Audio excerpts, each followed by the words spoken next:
Hello guys, మనలో చాలామందికి సాధారణంగా తరచూ ఎదురయ్యే సమస్యల్లో కడుపు ఉబ్బరం ఒకటి. ఈ సమస్యతో చాలామంది నానా అవస్థలు పడుతుంటారు. ఆ కడుపు ఉబ్బరం నుండి ఎలా బయటపడాలో తెలియక తరచూ డాక్టర్లను సంప్రదిస్తుంటారు. కానీ ఈ సమస్యకు మనమే చెక్ పెట్టుకునే చిట్కాలు చాలామందికి తెలీదు. అవేంటో ఇప్పుడు తెలుసుకుందాం రండి. నిజంగా మనలో కానీ మన కొలీగ్స్లో కొందరు రోజంతా కడుపు ఉబ్బరంతో బాధపడుతుంటారు. అయితే ఆహారపు అలవాటుల్లో కొన్ని మార్పులు చేసుకోవడం వల్ల ఈ సమస్య నుంచి బయటపడవచ్చని నిపుణులు చెప్తున్నారు. ఫైబర్, ప్రీప్రోబయోటిక్స్ ఉన్న ఆహారాన్ని తీసుకుంటే మంచిది. సలాడ్స్, పండ్లకు ప్రాధాన్యత ఎక్కువగా ఇవ్వాలి. అలాగే సరైన సమయానికి తినాలి. జీర్ణక్రియను మెరుగుపరుచుకోవడానికి క్రమం తప్పకుండా వ్యాయామాలు చేయడంతో పాటు పొట్టలో ఉన్న గ్యాస్ను బయటకు పంపించడానికి పొట్టపై కుడి నుంచి ఎడమకు మసాజ్ చేయాలని నేషనల్ హెల్త్ సర్వీస్ సూచించింది. ఇలా చేస్తే కడుపు ఉబ్బరం నుంచి ఈజీగా బయటపడవచ్చు. మనలో చాలామంది అర్ధరాత్రి వరకు ఫోన్ యూస్ చేయడం అలవాటు ఉంటుంది. పని ఉన్నా లేకపోయినా అర్ధరాత్రి వరకు స్మార్ట్ ఫోన్ మన చేతిలో ఉండాల్సిందే అన్నట్లుగా ప్రస్తుత జనరేషన్ తయారైంది. ఇక చెప్పాలంటే అర్ధరాత్రి వరకు ఫోన్ చూడండే కొందరికి నిద్ర కూడా రాదు. కాగా అలా చూడడం ప్రమాదం అని మీలో ఎంతమందికి తెలుసు? అలాంటి వాళ్ళకే ఈ వీడియో. నిజంగా మనలో చాలామంది అర్ధరాత్రి వరకు ఫోన్ ఉండటంతో పాటు ఉదయం లేవటంతోనే ఫోన్ వాడుతారు. ఇలా చేయడం వల్ల మెదడుపై ప్రభావం పడుతుందని నిపుణులు హెచ్చరిస్తున్నారు. నిత్యం ఇలా చేయడం వల్ల మీరు ఏ పనిపై ఫోకస్ పెట్టలేరు. దీనికి తోడు నెగటివ్ వైబ్రేషన్స్ వస్తాయి, కంటి సమస్యలు తలెత్తుతాయి. ఉదయాన్నే ఫోన్ చూడడం వల్ల తలనొప్పి, నీరసం వంటివి వస్తాయి. గుండె సమస్యలు పెరుగుతాయి. డిప్రెషన్, ఆందోళన పెరుగుతుంది.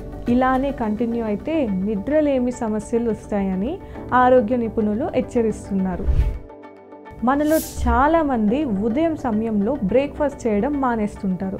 సమయం లేకనో, ఆఫీస్ టైం అయ్యో, ఇంట్లో బ్రేక్ఫాస్ట్ రెడీ కాకనో ఇలా చాలా సమస్యలతో చాలామంది బ్రేక్ఫాస్ట్ చేయడం అయితే మానేస్తున్నారు.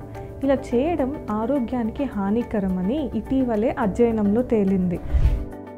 ఉదయం అల్పాహారం తీసుకోకపోతే శరీరానికి శక్తి తగ్గి అలసట, బలహీనత వస్తాయట.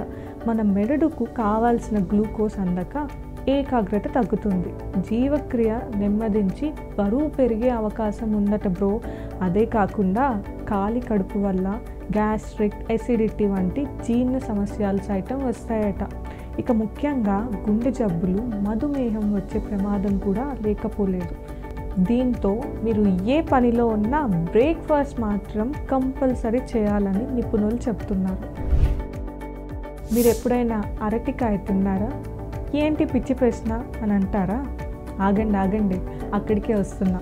ఇది వింటే ఇప్పటి నుంచి అరటి పండ్ల కన్నా పచ్చి అరటికాయనే తింటారు.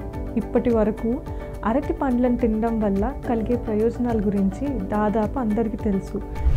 కానీ పచ్చి అరటికాయలు తినడం వల్ల కలిగే ప్రయోజనాలు మాత్రం చాలామందికి తెలియదు. పచ్చి అరటికాయలను నేరుగా తినలేరు, కానీ వీటిని వంటలో వేసుకోవచ్చు, ఉడకపెట్టి తినవచ్చు, లేదా నీటిలో వేసి మరిగించి ఆ నీళ్లను తాగవచ్చు. వీటిని తింటే మనం తిన్న ఆహారం జీర్ణం అయ్యేలా చేస్తుంది. మలబద్ధకం సమస్య తగ్గుతుంది. షుగర్ లెవెల్స్ను అదుపులో ఉంచుకోవచ్చు. అధిక బరువు ఉన్న వాళ్ళు ఈ కాయలను తింటే ఎంతగానో ఫలితం ఉంటుంది. శరీరంలో కొవ్వు కరిగిపోతుంది. గుండె ఆరోగ్యంగా ఉంటుంది. మీకు తరచుగా తుమ్ములు వస్తున్నాయా? అయితే ఈ వీడియో మీకోసమే. మన చుట్టూ ఉన్న వాళ్ళలో కానీ, మన ఆఫీస్లో ఉన్న కొలీగ్స్లో కానీ కొందరికి ఆగకుండా తుమ్ములు వస్తుంటాయి. చాలామంది తరచుగా తుమ్ములు రావడం సాధారణ విషయంగా అనిపించవచ్చు, కానీ కొన్నిసార్లు అది శరీరం అనారోగ్యానికి సంకేతంగా గుర్తించాలి.